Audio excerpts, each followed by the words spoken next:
EMOM. If you are new with us, an EMOM means every minute on the minute. So make sure that you guys get your Gym Flex timer or whatever timer you guys you're using, and you're gonna set an EMOM for 16 minutes, okay?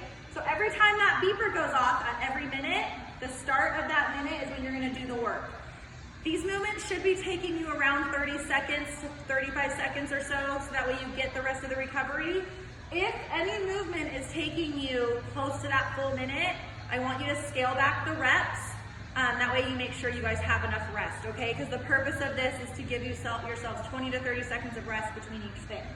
So, first movement of that EMOM is going to be a sumo dumbbell deadlift. If you have kettlebells, you can do that too. If you're more advanced and you have a barbell, you absolutely can do that too. So feet out really nice and wide, a lot wider than we normally go.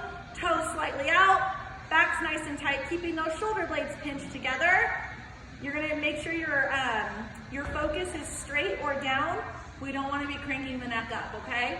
So straight or down, bending those legs, touching the weights to the ground, and standing it all the way up at the top. Challenge the weight on these. This can be a little bit heavier movement if you guys have that option.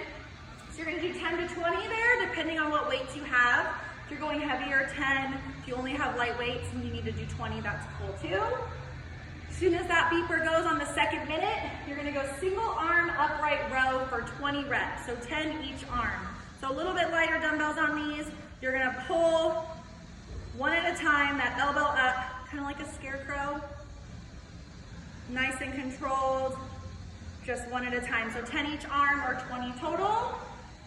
You're gonna wait for that beeper to go again. The third minute, you're gonna do a dumbbell or a kettlebell swing, whichever you have. Feet right outside the hips, toes slightly out.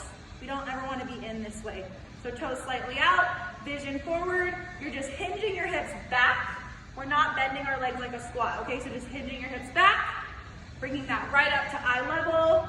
If you're doing this right, you're gonna feel that all in the hamstring right here, okay? If you're squatting too much and trying to do this, it's gonna feel awkward and you're not gonna feel that pull in the hamstrings. So keep that dumbbell in nice and close to your private parts there.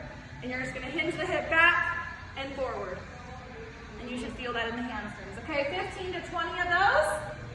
You're gonna set that weight down. You're gonna wait for that fourth timer to go up, and then you're gonna do hammer curls. So you're gonna keep them in a neutral grip, nice and controlled, 15 to 20 reps, depending on what weights you have. Dumbbells all the way to the shoulders.